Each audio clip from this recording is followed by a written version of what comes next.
Volvo is going all electric. Not just yet. The Volvo XC90 says, I am still here with an updated version. This is the Volvo XC90 facelift. I'm Thomas, this is Autogefühl in 4K, full screen, full length. Let's go with the updated front. So a new front grille, looks a little bit more modern, a little bit more aligned with the rest of the new EVs definitely, but still it has this combustion engine character. And you also have either this bright styling, but you could also get a dark styling, so more blacked out things. And also a new hood. We can also see here this new carving structure, very interesting. And also the headlamp, this Thor's hammer LED signature has been updated. So overall, a fresh and very elegant look, I feel. You also get, for example, a new color called Mulberry Red. This one here, however, is called Bright Dusk. Wheels from 20 to 22 inch. These here are the biggest 22-inch wheels indeed.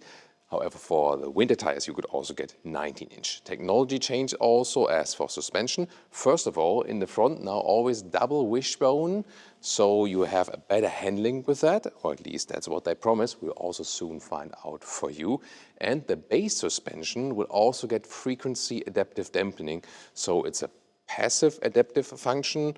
It reacts in according to the amplitude where you know what you actually have on the road. And then optional, once again, the adaptive air suspension, which is also equipped with this very vehicle here. Soon more to the engines and stuff. The base side silhouette is more or less the same. It has this very upright styling and not like this EV coupe look or something. This is still the real deal, the more classic XC90, well with mild hybrid and plug-in hybrid engines. Towards the rear, you also get new rear lamps. However, the base form has remained the same. Just when you look on the inside, you have these different structures and so on. And in the front, here the turning indicators, whoa, look at that. They are actually cascading Thor's hammer now. That's pretty cool, isn't it? So, yeah, I'm going to call Chris Hemsworth and ask him what he thinks about that. And the main headlamp unit is now always standard matrix LED. 구독, 좋아요, 알림 설정 부탁해요. This is here the key fob, nothing special, nothing updated. Then door closing sound is solid. Check out the rear.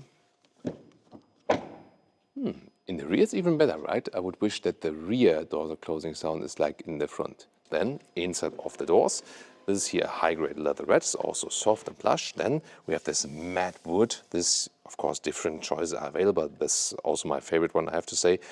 And once again, also here soft for your elbow.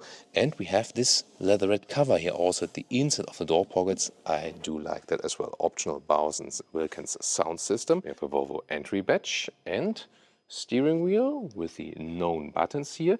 This is also the new Nordico material, so it's not with animal content, but it feels actually quite nice, looks good.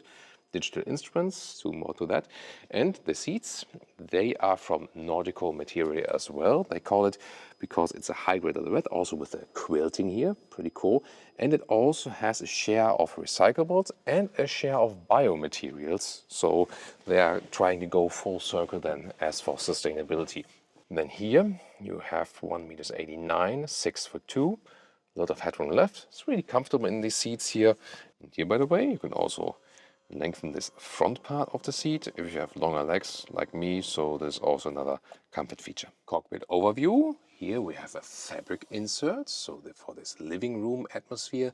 Also soft touch dashboard on the top and the real wood insert. I really like that one, pretty cool. Here, by the way, it looks all the way closed, but you can press the button, then here this glove box goes down, also with a smooth dampening.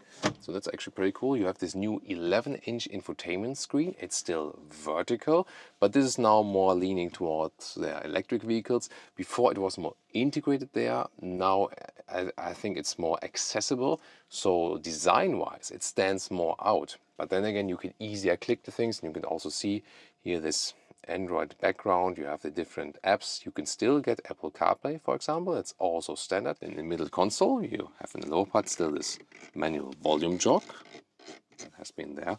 Then inductive charging pad is here in the front. It's not cool. However, it is placed here now to be more accessible for the smartphone.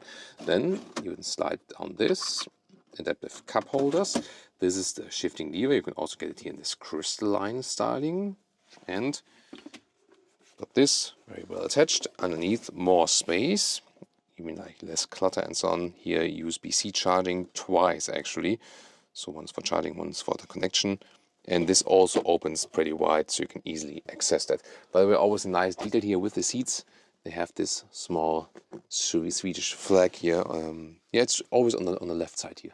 Headroom with 189, 602, still some left. This is also here with the panoramic roof. And you can actually also still open that one. There we go, and it's really, really large indeed. So, and then not only you can close the roof there, you can also apply a shade. It's with a slider then in the front. That's not my favorite thing, however. But the slider is also, I mean, at least there to close that thing, because when it's very, very hot days, it's also good to have this additional cover. Driver POV. These buttons here, by the way, are still for real. You can really press them. And then digital instruments, left side the speed. You can only have nothing, or for example also the map in the middle. And we also have a head-up display here. And if we look over here to the new infotainment system, so the climate unit, you know, I always prefer when I have physical dials, but that wasn't the case anyway before. So here now you have to control temperature at this, and I think it's not ideal because you always have to press here and then here. Yeah, it would also be possible with voice control, but it's not that you can directly slide. You always like pressing twice, and I think that's not a good solution actually. Seat heating and steering wheel heating, at least everything is well visible, and you have all these apps then here, like also with CarPlay and so on. In the right lower part, you always get into the vehicle controls, like here, where you can, for example, change everything concerning driving, also then here the different driving modes and so on. Rear seats, first of all, the doors, they don't open too wide, so for child seat installation and so on. However, here, easy to control shade for the rear. Then we have the open cell matte wood, so nice atmosphere definitely. And also here, everything with a soft touch leatherette, and also the inside of the door in the lower part is covered with that, so just not the plain black plastic, just this part, like the outside part. And then seating here, you can individualize everything. First of all, it's interesting when you fold the seats here, you have to do it from here. I'll soon show you that with the trunk. You see here that the lower part also goes a little bit down, and the head restraint here also folds down automatically like this. And you can also pull this thing forward or backward. And actually that I can still sit here, I could pull it a little bit forward. We'll see soon how that affects then the third seating row. This middle part here, either with some cup holders, you can use it for that. Oh, there we go. And also, once again, this middle part can be folded individually like this, or then here with the strap, and it's going down again. So as for the headroom, 189, 6'2". This still leaves some headroom open, and here's also then this wide panoramic roof, which you can also open. The legroom, I have it all the way back now in the second seating row, and this is the seat as I would be driving, so there's still some legroom left. However, it's not too much, because I thought about, hey, this vehicle is also about a long trunk. So it's always then a trade-off, like, do you put the trunk longer or do you make more room for the knees and so on. And there's another special feature that Leah wanted to show you. And here we go, in the middle seat actually in the rear, look at that, there's this integrated child seat. It's not a new feature, but Volvo has had that for quite some time. It's also included here. Maybe not for me. Yeah, not for her. She's tall enough, doesn't need it. But I think it's a cool idea. It's comfy, huh? Yeah. I think it's a really nice idea, and you can just remove it like that. So for children that are already like not super small, but still need like this additional height. I haven't seen any other manufacturers doing that, have you? Access to the third seating row, so I pull this lever on top of the seat, there we go, and then I can also push this seat forward like this, and then you have a good access to the additional 2 seats there in the rear. There we go. Climb in. Here we go. So there is not too much space actually. Headroom wise, it works when I put my spine like a little bit down, so it's okay.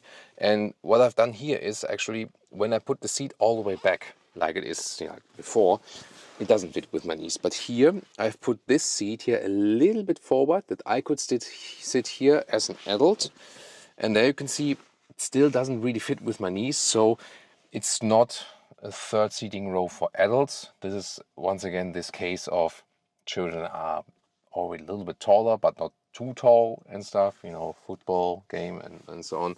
No isofix though in the third seating row.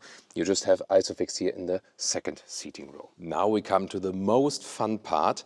You know, this one here is available, 5-seater, 6-seater, 7-seater. We do have the 7-seater for you, obviously, as you've just seen. And that makes it even more interesting to fold everything. So the trunk and the boot, 1 meter and 10 or 43 inches in the width here between the wheel arches.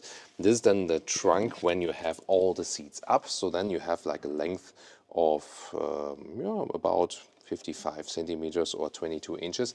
Here you can put this one up to secure a backpack or something. However, it doesn't fold all the way up here when these are all the way up. I'll soon show you it once again.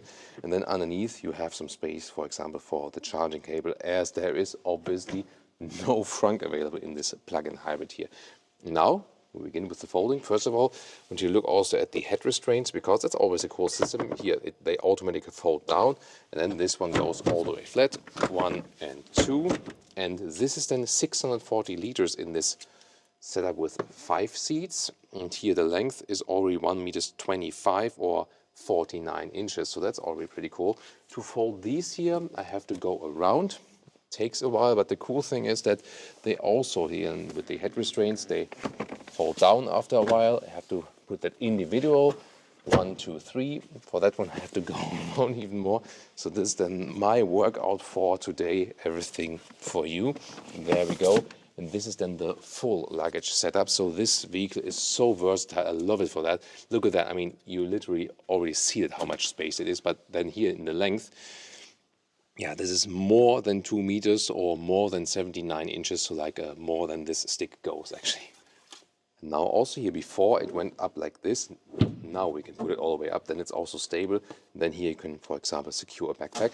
Also here at the side you have more choices. For example, when you have the air suspension, you can lower the vehicle for a little bit better access. And here, this is the button then for the towing hook. It is like semi-automatic. You have to pull it up once again. Of course, yeah, that can be dirty from times. Then there we go, release it and then put it back. Engines. Unfortunately, today we're not allowed to look under the hood. It's a pre-production vehicle, but I can tell you, you will either have B5 or B6. These are the petrol mild hybrid engines, all 2-liter 4-cylinder, 250 or 300 horsepower. This one here is the T8. This is then the plug-in hybrid.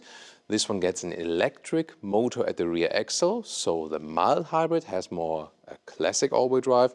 This one here, the plug-in hybrid system then, where you have the all-wheel drive via the electric motor at the rear. 15 kilowatt hours net battery, and you charge it with maximum 6.4 kilowatt. There we go, this is the plug-in, and it takes about 3 hours then from 0 to 100%. And here the plug-in hybrid is, when the battery is charged, also the quickest one at 5.4 seconds in the acceleration figure. However, if you go for the mild hybrid engines, you profit from an update there, 0.2 seconds. They are quicker in the acceleration now, and they also have a different burning cycle of the fuel, so it's supposed to be more efficient, yet more powerful. And this is also something to criticize, whereas it's good that they updated the mild hybrid engines, and they're a little bit more efficient, also more powerful.